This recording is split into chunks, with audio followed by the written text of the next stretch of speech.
sentimento ele é ambíguo, né? De uma certa maneira tu tem um alívio por tu estar deixando, encerrando uma missão pesada, difícil, que é presidir um clube do tamanho do Inter, mas com saudade já desse dia a dia, do treino, do coletivo, do convívio com os funcionários, com os atletas. Mas tem gente que fala em destino, né? Tem gente que fala em sorte. Eu não escolhi o cenário que eu enfrentei no Internacional. Eu já disse isso mais de uma dezena de vezes. Quando tu te habilita para ser presidente do Inter, e a primeira vez foi lá por final de setembro de 2016, o Inter ainda disputava a Série A, ali na metade da tabela. A última rodada do Brasileiro ela é depois das eleições. E eu ganho as eleições, nós ganhamos as eleições num sábado, o Inter matematicamente cai para a Série B no domingo, e o cenário que eu tenho que enfrentar é a missão de resgatar. Primeira coisa, resgatar o Inter para o seu devido lugar. E essa caminhada, nós tivemos sucesso na volta para a Série A. O Inter voltou para o seu lugar. Em 2018, para alguns, a nossa campanha surpreendeu, para nós não. A gente tinha uma confiança muito grande no grupo, na comissão técnica, no trabalho comandado pelo Odair.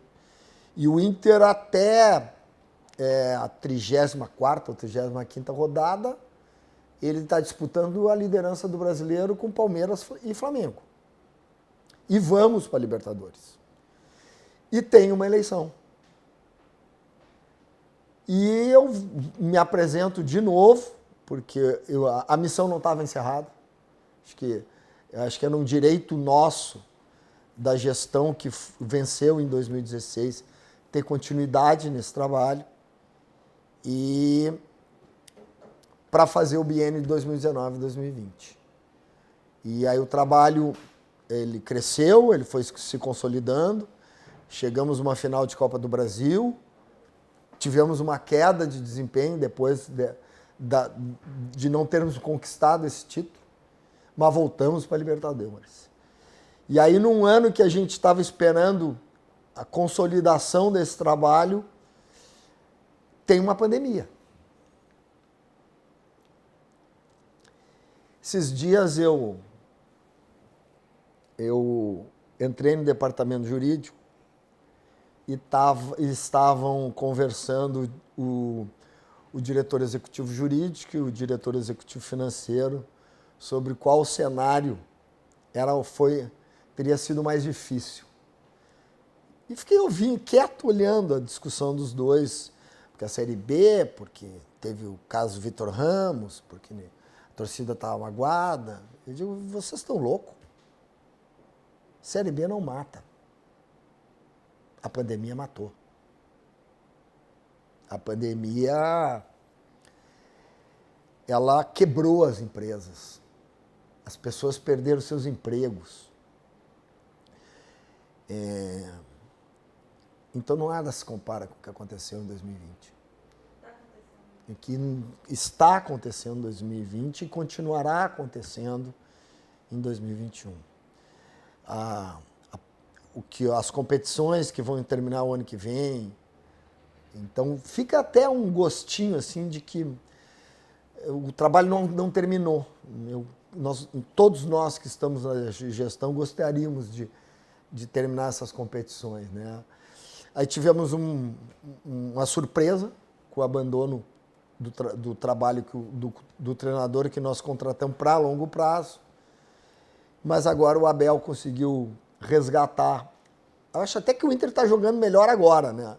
Acho que as apresentações que nós fizemos, quanto Boca, quanto Palmeiras, eu acho que foram as duas melhores apresentações do Inter no ano. O Marcelo presidente é diferente do Marcelo torcedor no dia a dia. Eu tenho a obrigação de ser sereno, que não é a minha, acho que não é a minha maior virtude, sereno, reto, leal, sério e responsável. Isso eu acho que são virtudes que eu trago de casa. Agora o Marcelo torcedor, ele começa quando a bola rola. Tem um episódio, quando o Cudê era o treinador, que na 15ª bola recuada de um atleta pro goleiro, eu gritei, joga pra frente, cara! E ele me mandou longe. O jogador? O Cudê?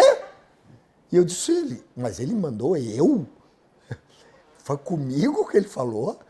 Joga pra frente, cara, vamos jogar pra frente.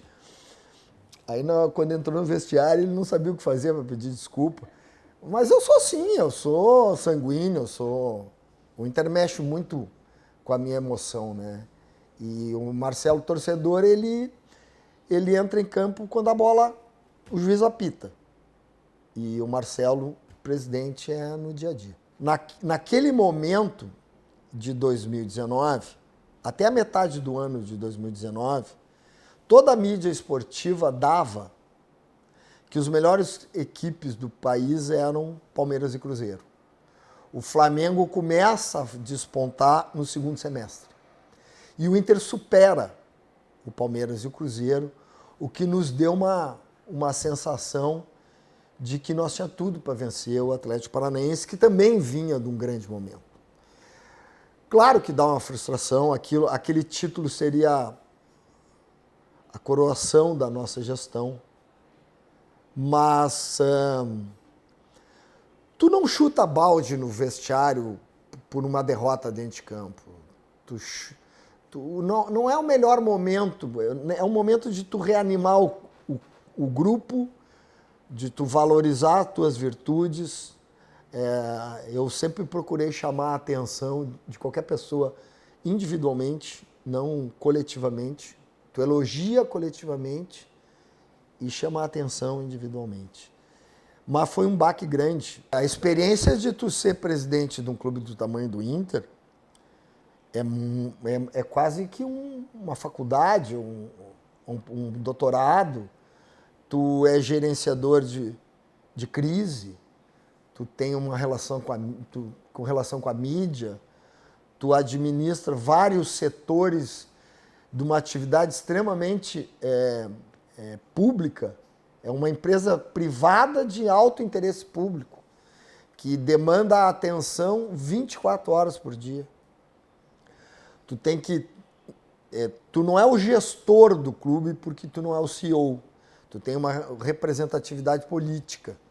Nós procuramos melhorar os profissionais, a eficiência desses profissionais, a comunicação desses profissionais dentro de todas as áreas do clube, para que o futebol pudesse ter o melhor desempenho.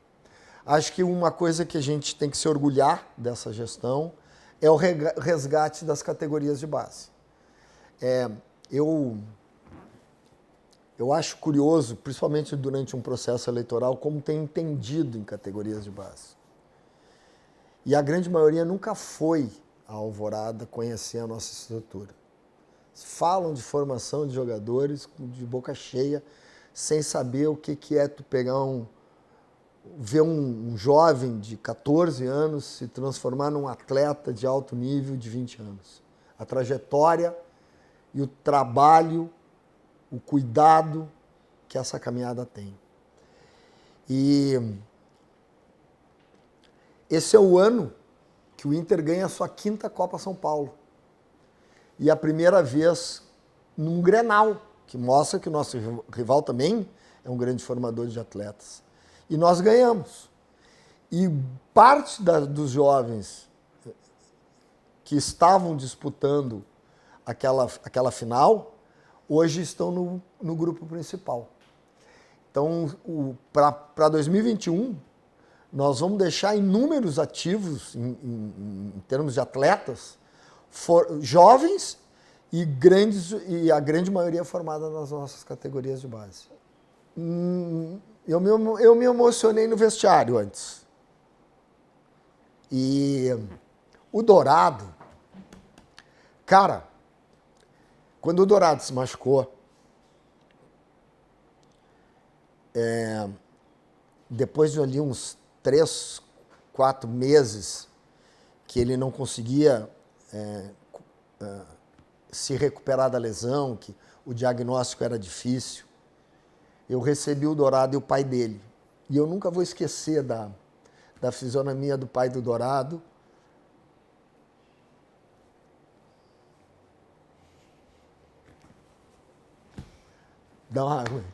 A palavra medo muda depois que tu vira pai.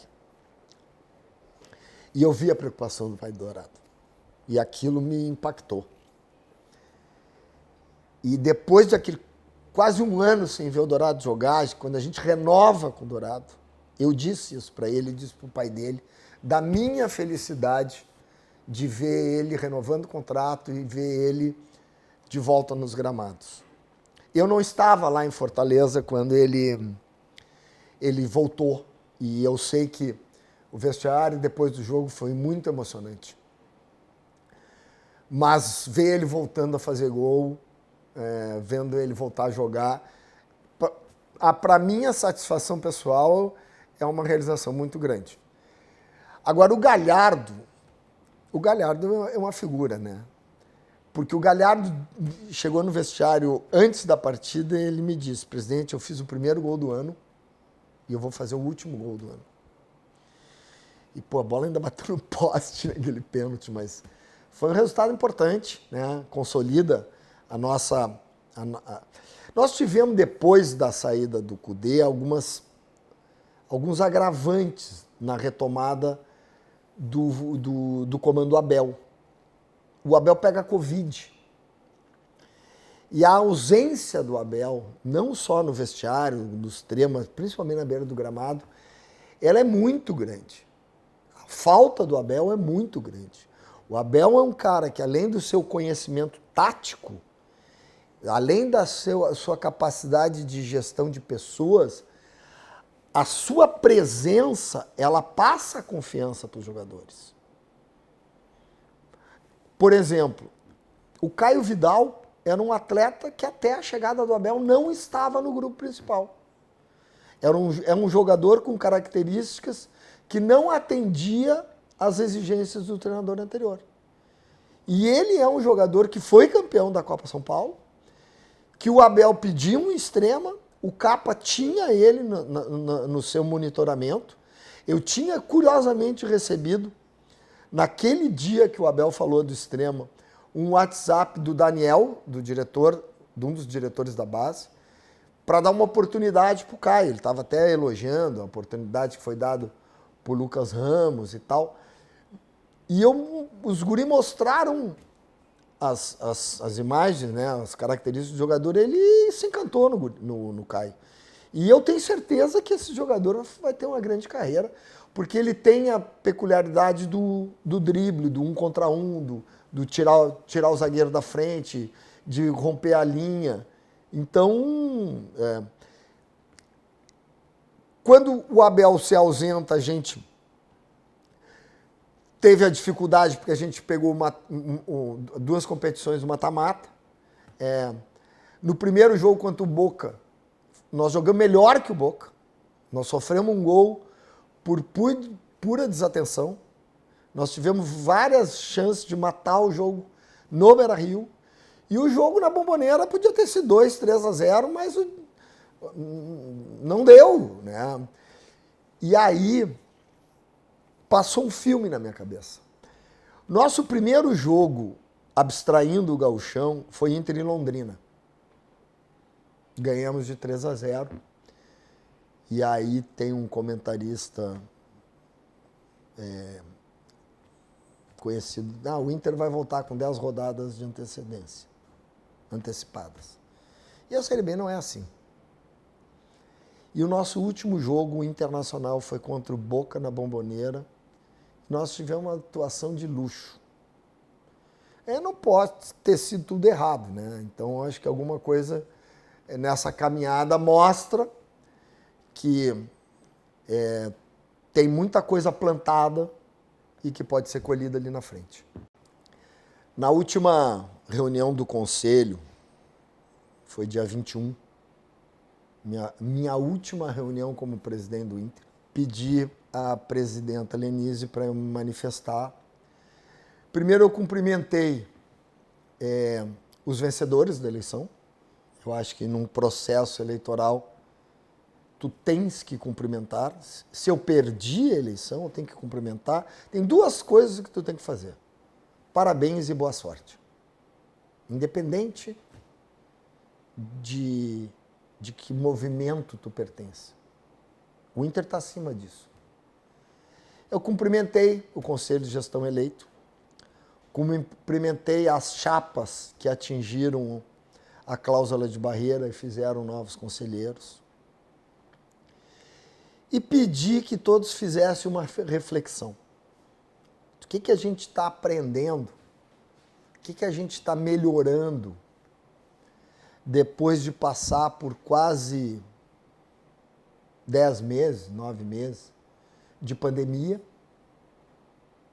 de perda de vidas, de exemplos de solidariedade que tu vê na rua, de pessoas perdendo seu trabalho, empresas tradicionais fechando as portas. O que tu está levando para te tornar uma pessoa melhor? O que tu está levando depois de assistir um processo eleitoral como o que nós vimos? Eu não vou adjetivar, porque ele foi exageradamente adjetivado. Poucas propostas e planejamento e muito adjetivo. Adjetivo em cima de mim, que não era candidato. O que nós vamos fazer? O clube está sangrando.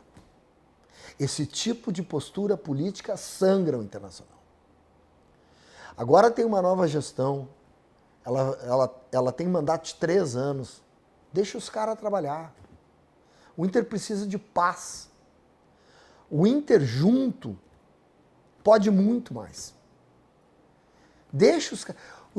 Tem gente que vota não para indicação de vice-presidente.